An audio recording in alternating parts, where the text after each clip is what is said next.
Hello दोस्तों, एक बार आपका फिर से स्वागत है आपके यूट्यूब चैनल स्टडी माई वे में। जैसा कि दोस्तों हम सब जानते हैं, अपन ने क्या कर रखा है, जो राजस्थान जीएस और जीके का जो पोर्शन है उसके लिए अपन ने कंप्लीट सीरीज स्टार्ट कर रखी है। तो आई होप दोस्तों आपको वीडियोस पसंद आ रहे होंगे, और दोस्तों वीडियो अच्छे लग रहे हैं तो वीडियो को लाइक कीजिए और वीडियो को शेयर कीजिए, और कैसे लगते हैं वीडियो पे हमें कमेंट करके भी ज़रूर बता सकते हैं। ठीक है दोस्तों, तो अभी जो अपन टॉपिक पढ़ रहे थे दोस्तों, वो पढ़ रहे थे राजस्थान ज्योग्राफी का।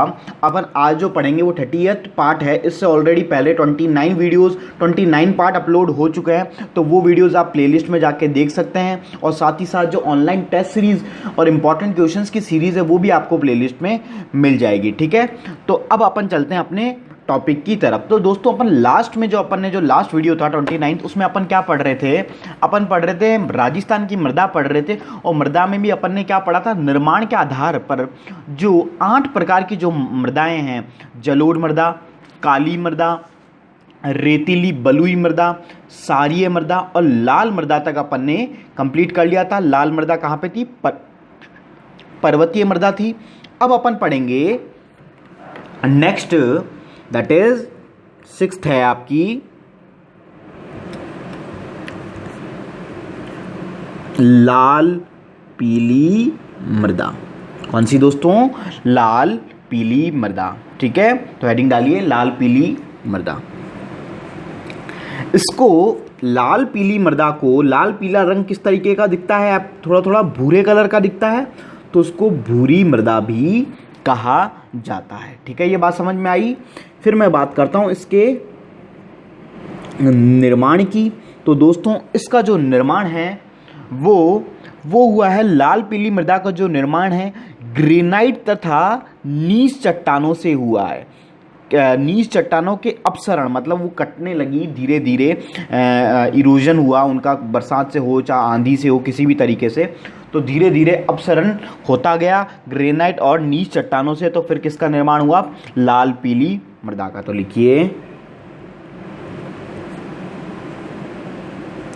लाल पीली मृदा का निर्माण ग्रेनाइट तथा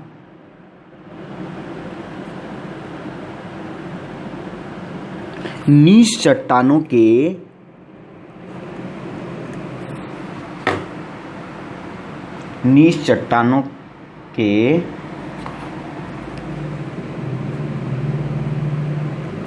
अपसरण से हुआ है ना, के अपसरण, बस इतना लिख लीजिए। ठीक है, समझ में आया। निर्माण ग्रेनाइट तथा नीच चट्टानें होती हैं दोस्तों, उनके अपसरण से इसका निर्माण हुआ है। फिर बात कर लेते हैं इस मिट्टी का विस्तार क्षेत्र कहाँ है। तो अगर मैं इसके विस्तार की मैं बात करूं तो दोस्तों यह है अपने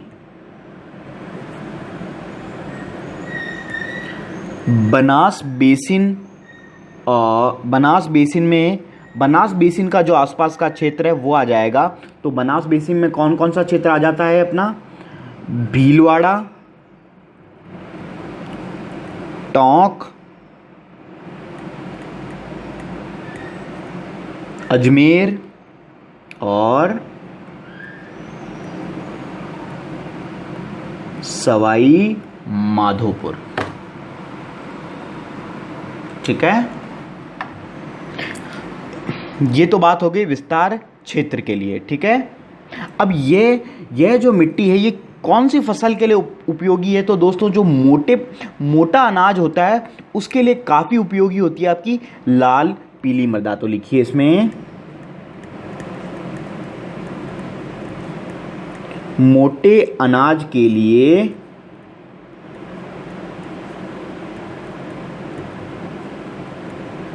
उपयोगी कौन सी, लाल पीली मृदा। तो ये कंप्लीट हो गई अपनी लाल पीली मृदा। तो इतना आप लिख लीजिए।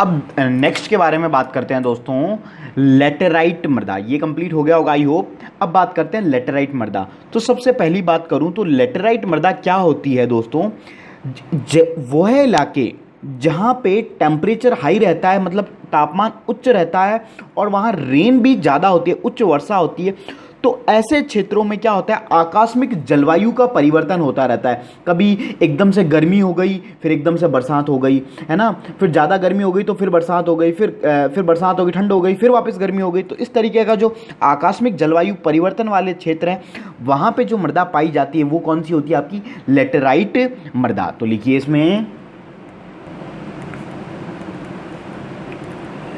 उच्च तापमान तथा उच्च वर्षा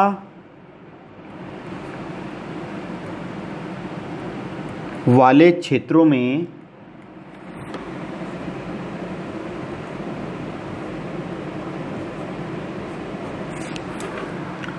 आकस्मिक, सडन, है ना,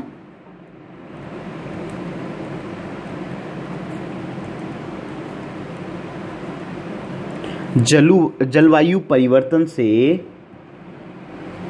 निर्मित मृदा कौन सी है, आपकी लेटेराइट मृदा। बात समझ में आई। अब मेरे को एक बात बताइए, ऐसा जो मृदा है, ऐसा कहीं अपने राजस्थान में होती है कि वहाँ एकदम बहुत ज़्यादा टेम्परेचर है, बहुत ज़्यादा जलवायु परिवर्तन होता रहता है थोड़े थोड़े समय? तो ऐसा नहीं है। लेकिन हिंदुस्तान की अगर मैं बात करूँ, इंडिया की मैं बात करूँ, तो इंडिया में जो अपना इसका जो सर्वाधिक विस्तार है वो है केरल और तमिलनाडु और कर्नाटक में है। आप जानते होंगे वहाँ थोड़ी सी बहुत तेज़ी से गर्मी हो रही होती है, इतने में थोड़ी सी देर में बरसात हो जाती है, फिर इस तरीके से मौसम चेंज होता रहता है। तो इसका राजस्थान में विस्तार नहीं है। ठीक है, तो लिखिए, लेटेराइट मृदा का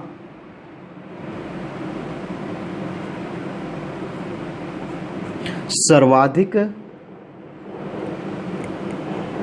विस्तार केरल, तमिलनाडु और कर्नाटक में है। ठीक है, ये बात हो गई। फिर मैं बात कर लेता हूँ यहाँ पे कौन सी फसल होगी। तो दोस्तों यह मृदा नारियल, काजू, कहवा और चाय के लिए काफ़ी उपयोगी होती है। और आप सब जानते हैं ये कि यही फसलें अपने इन तीनों राज्य में मेजरली होती है। तो लिखिए, यह मृदा नारियल, काजू, कहवा और चाय के लिए बड़ी उपयोगी है। तो ये लिख लीजिए आप, उपयोगी है ना।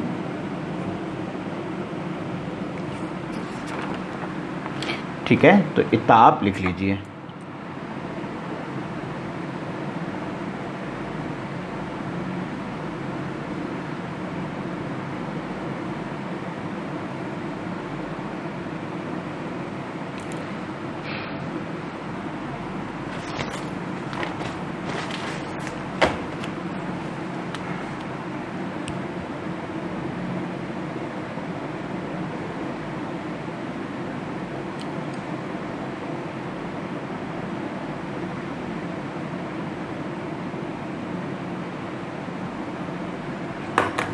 आगे चलते हैं दोस्तों नेक्स्ट की तरफ।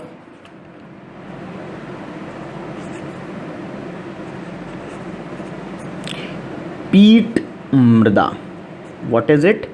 पीट मृदा। ठीक है, इस पीट मृदा को दोस्तों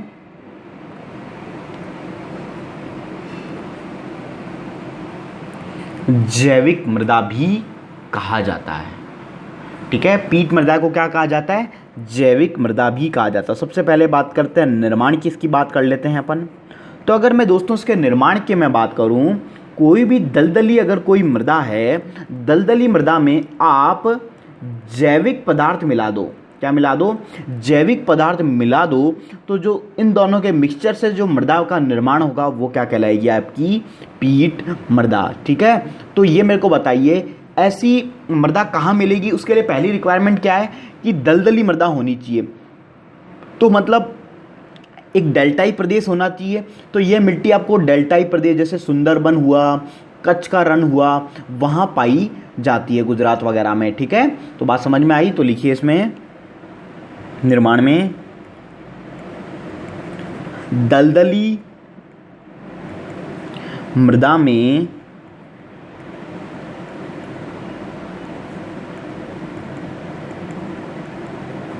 जैविक पदार्थों के मिलने से निर्मित मृदा, ठीक है, क्या कहलाती है, आपकी पीट मृदा। ठीक है, फिर मैं बात करूं, यह मिट्टी या मृदा कहाँ मिलेगी आपको दोस्तों, डेल्टाई जो प्रदेश है, जैसे आपका वेस्ट बंगाल में है सुंदरबन वगैरह। ठीक है, डेल्टाई प्रदेश, जैसे ब्रैकेट में लिख लीजिए सुंदरबन डेल्टा,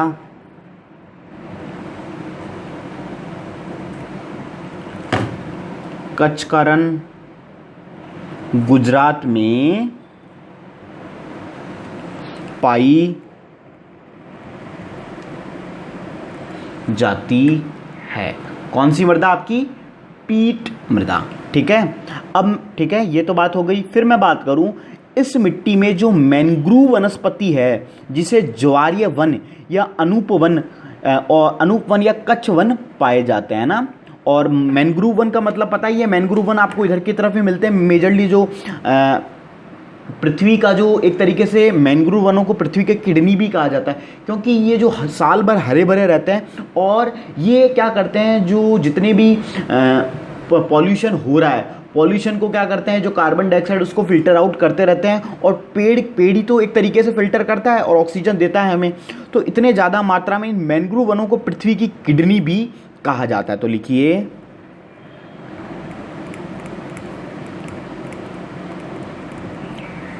इस मिट्टी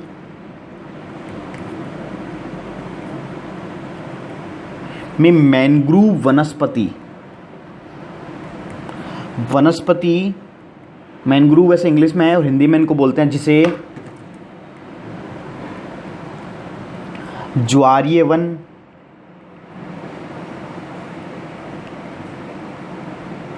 अनूपवन या कच्छ वन पाए जाते हैं। तो वो मिट्टी कौन सी है, आपकी पीट मृदा। और ऑब्वियस सी बात है, आपको जैसे अपने वेस्ट बंगाल में हुआ, यहाँ पे कितनी ज़्यादा हाईएस्ट आपको देखते होंगे, वहाँ पे वनों की संख्या है, मैंग्रोव वन मिलते हैं। तो वो मिट्टी कौन सी है, पीट मृदा ही तो है, तभी तो वहाँ मिल रहे हैं। ठीक है, और फिर चलो वो भी लिखवाई देता हूँ मैं आपको। मैंग्रोव वन को पृथ्वी की किडनी कहा जाता है। क्यों कहा जाता है, जैसे किडनी का काम क्या होता है, टॉक्सिक मटेरियल्स को फिल्टर आउट करना, इसी तरह ये भी अपने जो टॉक्सिक गैसेस हैं उनको फिल्टर आउट कर रही हैं। ठीक है, इसलिए दोस्तों वनों को बचाना, पेड़ों को बचाना बहुत ज़रूरी है। लिख लीजिए आप इतना। और ये अपना कंप्लीट हो गई है 8 के 8 मृदाएं। बस एक कुछ मृदाएं हैं, उनके नाम और कहाँ मिलती है वो मैं बता देता हूँ, और फिर ये अपना टॉपिक कंप्लीट।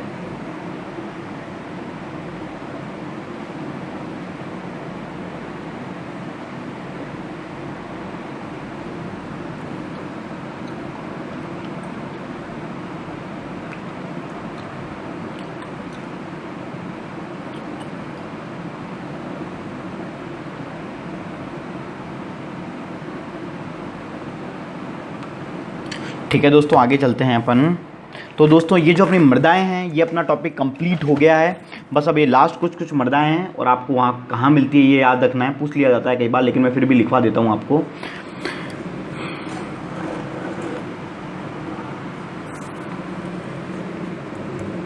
जैसे आपकी एक मृदा है रेवेरीना, व्हाट इज इट, रेवेरीना। तो दोस्तों यह आपको मिलती है गंगानगर में, और गेहूं का सर्वाधिक उत्पादन यहीं होता है।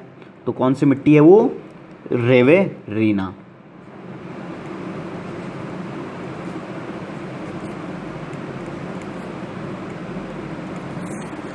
रेवेरीना।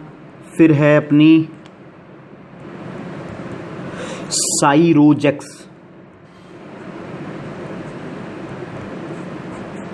साइरोजेक्स आपको अगेन कहाँ मिलती है, गंगानगर में। फिर है जिप्सी फेरस, यह आपको मिलती है दोस्तों बीकानेर में। फिर है अपनी सीरोजम मृदा। सीरोजम आपको मिल जाती है नागौर में। फिर है कैल्सी ब्राउन, ये आपको मिलती है जैसलमेर एंड बीकानेर। और एक है नॉन कैल्सी ब्राउन,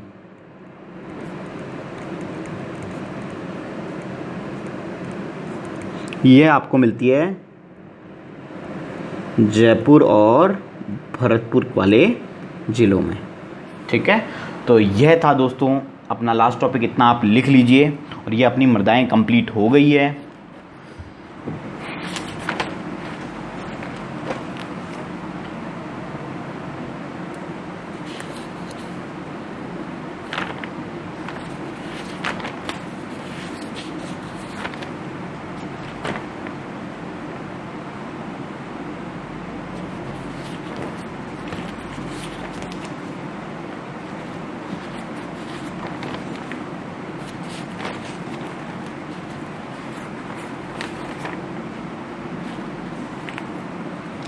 ठीक है दोस्तों, तो यह अपना टॉपिक कंप्लीट हो गया है। अब अपन अपना नेक्स्ट टॉपिक आज से स्टार्ट कर देते हैं, अभी इस वाले वीडियो से ही। तो वो अपन पढ़ेंगे ड्रेनेज सिस्टम, दैट इज अफवाह तंत्र। जो अपनी नदियां हैं राजस्थान की, उनके बारे में अपन एक एक करके पढ़ेंगे। ठीक है, तो आगे चलते हैं अपने नेक्स्ट टॉपिक की तरफ। नया टॉपिक है न्यू फ्रेश।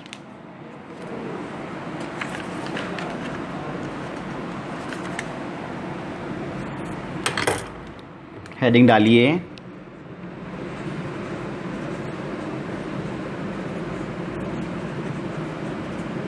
अफवाह तंत्र, इंग्लिश में इसको बोलते हैं ड्रेनेज सिस्टम। ठीक है, बात किसकी करेंगे अपन, राजस्थान की। ठीक है, इसमें पहली है अपन ए पढ़ेंगे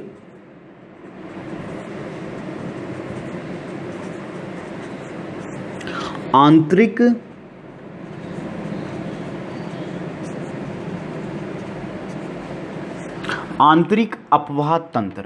तो सबसे पहले आंतरिक पढ़ेंगे, फिर अपन जो एक्सटर्नल, आंतरिक मतलब इंटरनल अफवाह तंत्र, और फिर अपन पढ़ेंगे एक्सटर्नल अफवाह तंत्र, दैट इज बाहर से जो बाहरी है अफवाह तंत्र। ठीक है, तो सबसे पहले बात करूं आंतरिक अफवाह तंत्र होता क्या है। वे नदियां, सुनना ध्यान से, वे नदियां जिनका उद्गम स्थल मतलब जहां से वो ओरिजिनेट हो रही हैं, जहां से निकल रही है, स्थल निश्चित होता है, जिनका स्थल निश्चित होता है, परंतु समाप्ति स्थल मतलब जहां वो एंड कर रही है वो निश्चित नहीं होता है, क्या कहलाती है दोस्तों, आंतरिक प्रवाह की नदियां कहलाती है, ना कि वह नदियां जो राजस्थान में निकलती है और राजस्थान में एंड करती है। तो उसकी डेफिनेशन सही क्या है आंतरिक प्रवाह अफवाह तंत्र की, वे नदियां जिनका उद्गम स्थल निश्चित होता है परंतु समाप्ति स्थल निश्चित नहीं होता है, दैट इज नोन एज आंतरिक प्रवाह की नदियां। तो लिखिए, समझ में आई बात। वे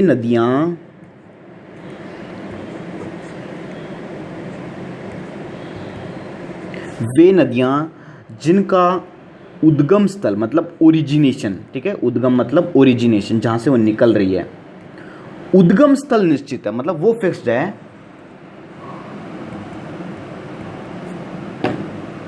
होता है,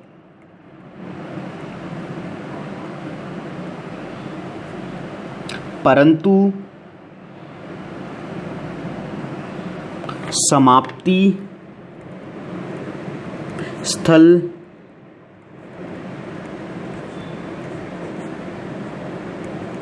निश्चित नहीं होता है। क्या कहलाती है? आंतरिक प्रवाह की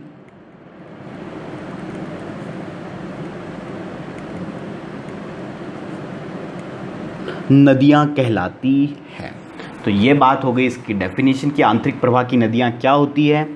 तो एक बात आती है, ठीक है, चलो इसको लिख लीजिए आप पहले।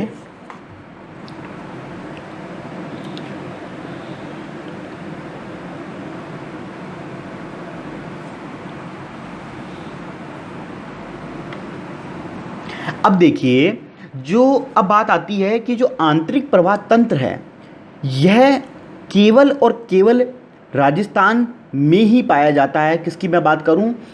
राजस्थान में पाया जाता है ऑल ओवर इंडिया। तो आंतरिक प्रवाह तंत्र केवल राजस्थान में ही पाया जाता है। तो लिखिए आंतरिक प्रवाह तंत्र केवल राजस्थान में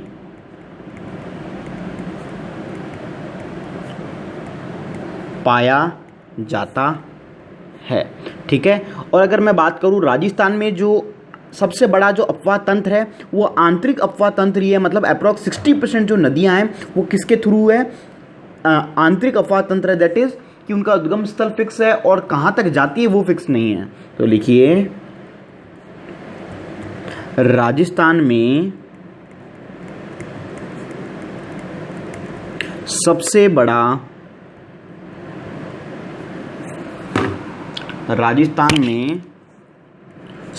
बड़ा अपवाह तंत्र आंतरिक प्रवाह तंत्र है। ब्रैकेट में लिख लीजिए कितना है? अप्रॉक्स 60% है। ठीक है, 60% है आपका आंतरिक अपवाह तंत्र। अब अपन एक एक करके एक एक नदियों के बारे में पढ़ते जाएंगे। तो सबसे पहले आंतरिक प्रवाह तंत्र के अपन के अंदर नदी पढ़ेंगे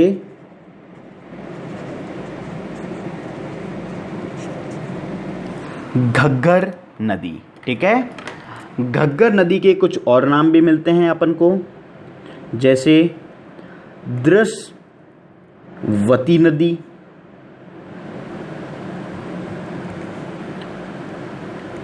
मृत नदी,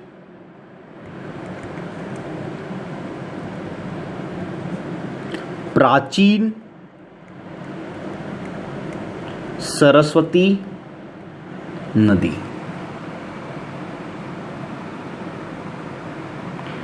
क्या क्या नाम है? दृश्यवती नदी, मृत नदी और प्राचीन नदी। अब देखिए इसका उद्गम स्थल कहाँ से है और कहाँ से क्या क्या होके जाती है वो अपन एक एक चीज़ की पढ़ते जाएंगे। अब देखिए इसका एक मैप बना रहा हूँ मैं, डायग्राम, उसको आप साथ साथ बनाते जाइए।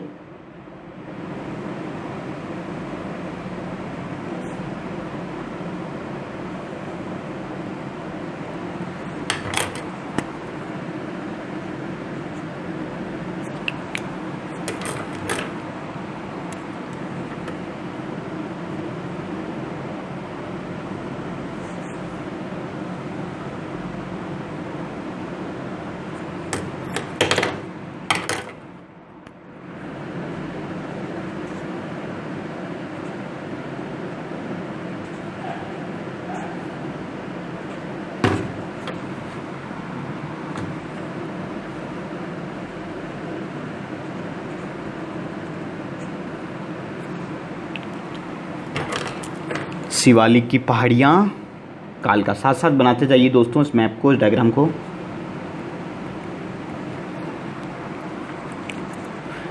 यह अपने एंटर कर रही है राजस्थान में एक जगह है टिब्बी।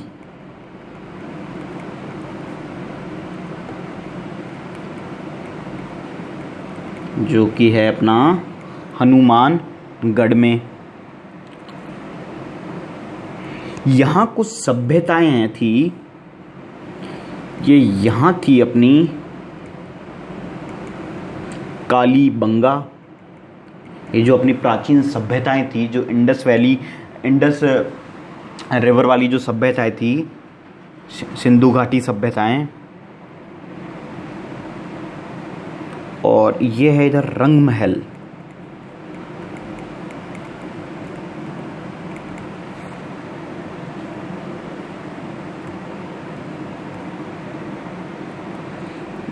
ये है अपना गंगानगर डिस्ट्रिक्ट। ये नाली है, इसको हकरा बोल रहे हैं इधर। और ये जगह हैं फोर्ट अब्बास।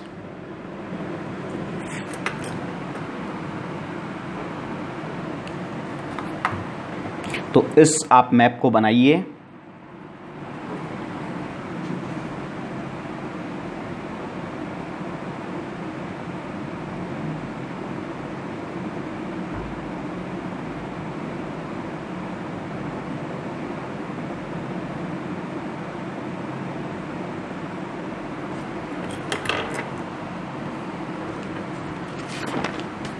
अब देखिए, घग्गर नदी के बारे में अपन पढ़ते हैं। तो सबसे पहले मैं बात करूं, सबसे पहले आपको कोई भी नदी का क्या पता होना चाहिए? उद्गम स्थल। अपन कौन सी पढ़ रहे हैं? आंतरिक प्रवाह। तो उद्गम स्थल इन नदियों का क्या है? फिक्स है। तो दोस्तों, ये जो घग्गर नदी है, ये आपकी निकल रही है शिवालिक की पहाड़ियाँ, कालका, हिमाचल प्रदेश से। कहाँ से निकल रही है? रिपीट कीजिए एक बार। शिवालिक की पहाड़ियाँ, कालका, हिमाचल प्रदेश से बहती हुई ये आती है। और नदी राजस्थान में ये एंटर करती है टिब्बी हनुमानगढ़ से। कहाँ से एंटर करती है? टिब्बी हनुमानगढ़ से। और हनुमानगढ़ जिले में इस नदी के जो प्रवाह को क्या कहा जाता है? नाली। पटवी से नाली। इस तरीके से नदी ये आगे बहती हुई जाती है इस तरीके से। और ये कहाँ चल जाती है? पाकिस्तान में चल जाती है। और लास्ट पॉइंट इनका क्या है? आंतरिक प्रवाह का क्या है कि अगर बहुत तेज बरसात हुई, सपोज शिवालिक की पहाड़ियों में, या फिर बहुत तेज इसका प्रवाह रहा, तो ये कहाँ तक जा सकती है? मतलब बाढ़ आने पर फोर्ट अब्बास तक भी जा सकती है। लेकिन यूजुअली नॉर्मल अगर बरसात होती है, सपोज यहाँ एंड हो गई, यहाँ एंड हो गई, जहाँ भी एंड होती है यहाँ एंड हो गई, तो ये कहीं भी एंड हो सकती है। मतलब इनका जो समाप्ति स्थल है वो फिक्स नहीं है। लेकिन बाढ़ आने पर ये कहाँ तक जाती है?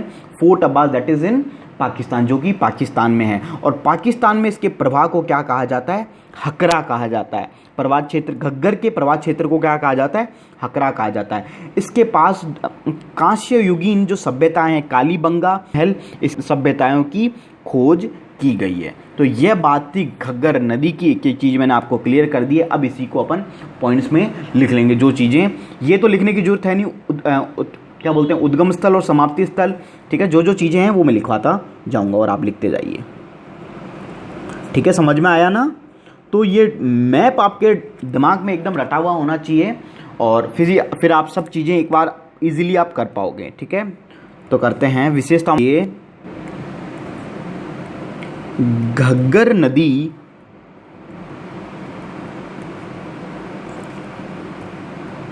आंतरिक प्रवाह की सबसे लंबी नदी है। ठीक है दोस्तों, तो अगर आपसे कोई पूछ ले कि आंतरिक प्रवाह की सबसे लंबी नदी कौन सी है, तो वो आपकी घग्गर। कितने किलोमीटर की है ये? 465 किलोमीटर ये इसकी लेंथ है, दैट इज घग्गर नदी की। तो आंतरिक प्रवाह की सबसे लंबी नदी कौन सी है? घग्गर नदी। ठीक, ये तो बात हुई पहली चीज की। फिर मैं बात करूं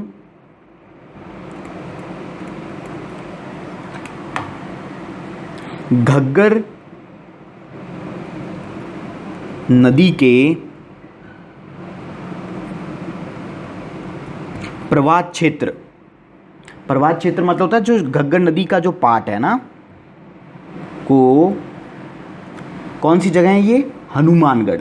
तो ये हनुमानगढ़ वाला जिला है को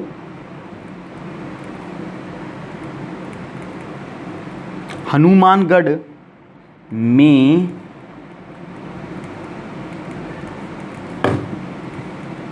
नाली कहा जाता है।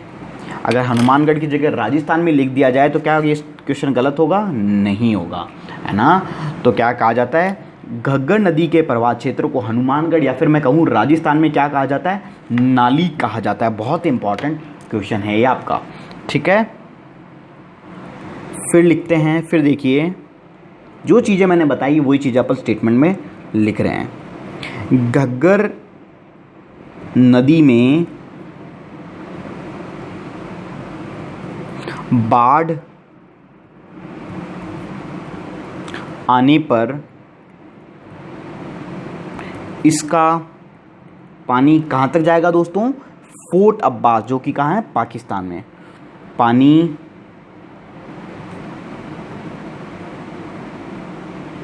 फोर्ट अब्बास ब्रैकेट में लिख लीजिए, पाकिस्तान तक चला जाता है। कहाँ तक चला जाता है? फोर्ट अब्बास पाकिस्तान तक चला जाता है। तो इतना आप लिख लीजिए, फिर आगे चलते हैं।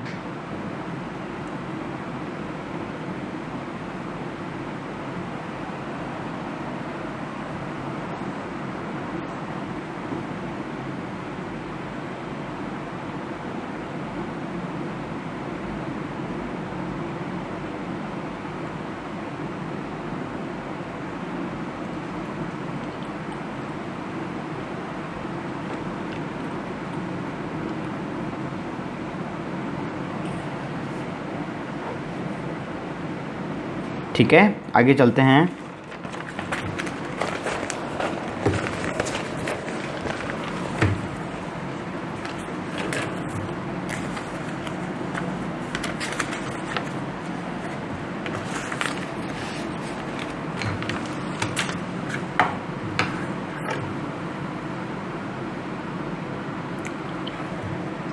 अब देखिए और बात करते हैं। पाकिस्तान में देखिए, पाक मतलब पाकिस्तान, पाकिस्तान में घग्गर नदी के प्रवाह क्षेत्र को क्या कहा जाता है दोस्तों? अभी बताया मैंने आपको, हकरा कहा जाता है। तो ये भी आपको ध्यान रखना है, क्या कहा जाता है? हकरा। अंडरलाइन कर लीजिए, इंपॉर्टेंट चीज़ें हैं ये बिल्कुल, ठीक है। ये बात हो गई। फिर घग्गर नदी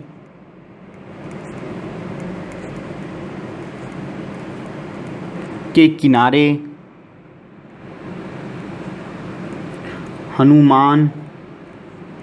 हनुमानगढ़ में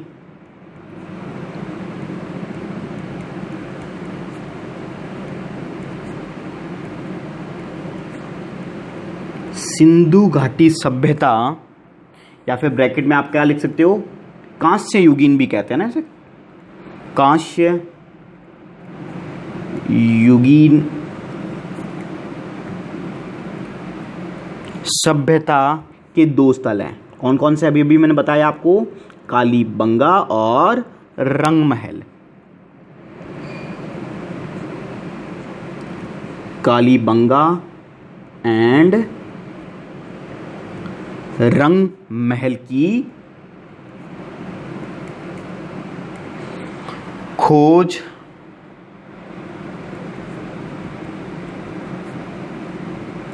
की गई है, ठीक है। तो ये बात हो गई अपने घग्गर नदी के बारे में, ठीक है। तो इतना आप लिख लीजिए और ये घग्गर नदी अपनी कंप्लीट हो गई है।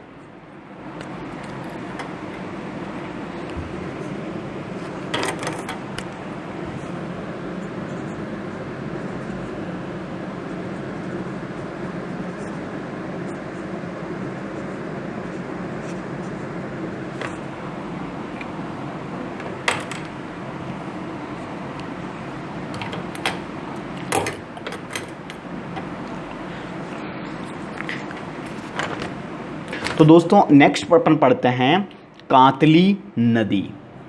कांतली नदी के बारे में सबसे पहले आप डायग्राम है इस मैप को बनाइए साथ साथ।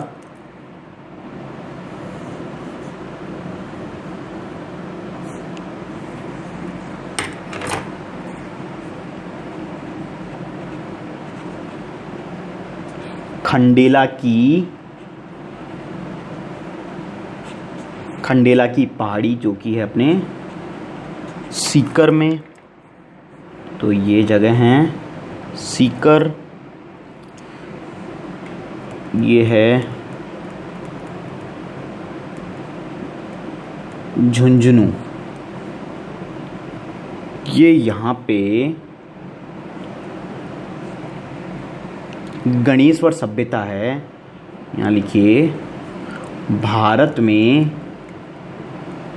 ताम्र युगीन सभ्यता की, आपको सब दोस्तों पता होगा जितनी भी सभ्यताएं हुई हैं, चाहे सिंधु घाटी सभ्यता हो या कोई भी सभ्यता हो, मेसोपोटामियन सभ्यता हो, है ना, कितनी भी सभ्यताएं हुई है ये किसी ना किसी नदी के किनारे बसी हैं। ये सब आपको पता है ना, आई होप कि गणेश्वर सभ्यता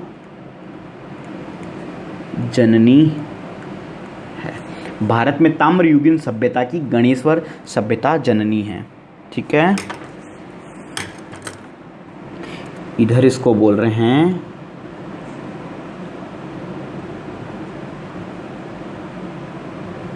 तोरावाटी। इतना आप एक बार लिखिए फिर मैं समझाता हूं क्या क्या है।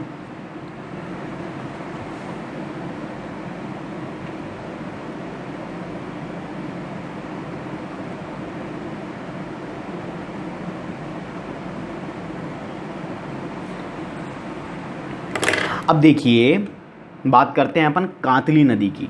तो सबसे पहले मैं बात करूं कांतली नदी का उद्गम स्थल, ओरिजिनेशन कहाँ से है? खंडेला की पहाड़ी सिक्कर से। ये सिक्कर डिस्ट्रिक्ट से बहती हुई झुंझुनू डिस्ट्रिक्ट तक जाती है और यह एक ताम्रयुगीन सभ्यता के इसके किनारे सभ्यता बसी हुई एक थी गणेश्वर सभ्यता। कौन सी सभ्यता? गणेश्वर सभ्यता। और इसके प्रवाह क्षेत्र, किसके प्रवाह क्षेत्र? कांतली नदी के प्रवाह क्षेत्रों को क्या बोला जाता है? तोरावाटी। बात समझ में आई? तो यह बात थी कांतली नदी की। तो एक एक करके और विशेषताओं में चलो मैं वहीं लिखवा दूंगा। मेरे को एक बात बताइए, यह नदी कहाँ से निकल रही है? सिक्कर से झुंझुनू। तो मतलब राजस्थान से ओरिजिनेट होकर कहाँ तक जा रही है? ये राजस्थान में ही जा रही है। तो कांतली नदी पूर्णतः टोटली राजस्थान में बहने वाली आंतरिक प्रवाह की सबसे लंबी नदी है और अप्रॉक्स 100 किलोमीटर की लंबाई मानी जाती है। तो लिखिए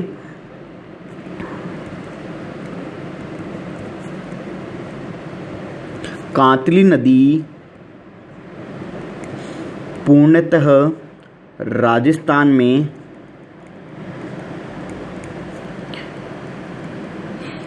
बहने वाली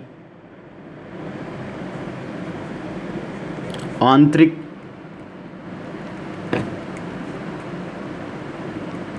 प्रवाह की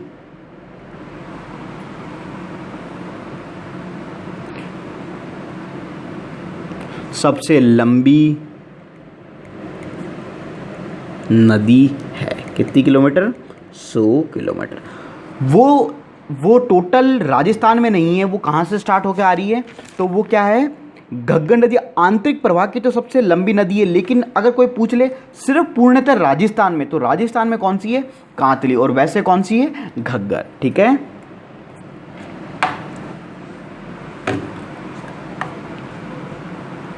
फिर आगे देखिए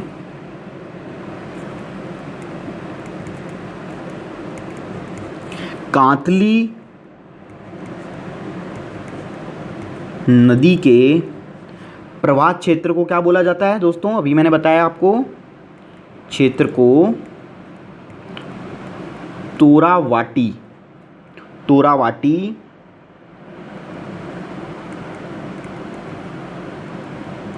कहा जाता है। ठीक है, फिर यहाँ पे कौन सी सभ्यता बसी हुई है? गणेश्वर। तो लिख लीजिए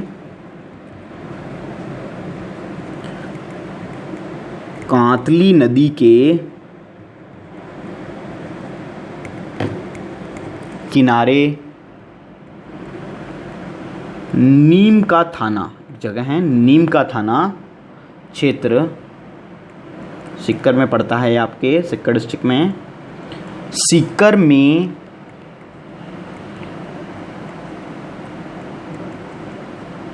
ताम्रयुगीन सभ्यता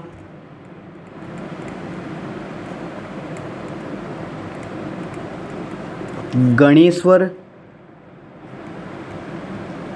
सभ्यता की खोज की गई है। कौन सी सभ्यता की? गणेश्वर सभ्यता की, जो कि किस नदी के किनारे है? कांतली नदी के किनारे। ठीक है, तो इतना आप लिख लीजिए।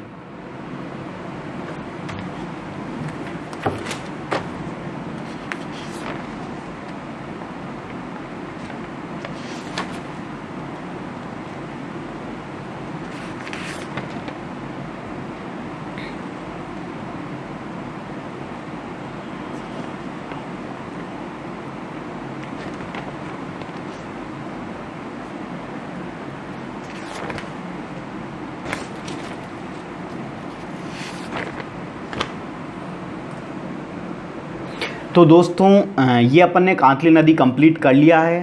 तो दोस्तों आज के वीडियो में अपन इतना ही रखते हैं। बाकी का जो टॉपिक है, अब अपना राजस्थान ज्योग्राफी ज़्यादा नहीं बचा है, अब जल्दी ही कवर हो जाएगा। तो दोस्तों आई होप आपको वीडियो पसंद आया होगा, सबको समझ में आया होगा। तो वीडियो को लाइक कर दीजिए और जितना हो सके शेयर कीजिए, ताकि ज़्यादा से ज़्यादा स्टूडेंट इस सीरीज़ का बेनिफिट उठा सकें। और वीडियोज़ कैसे लगते हैं, जो भी आपको लगता है, कोई भी डाउट होता है तो हमें कमेंट करके बता सकते हैं। Thank you for watching our video.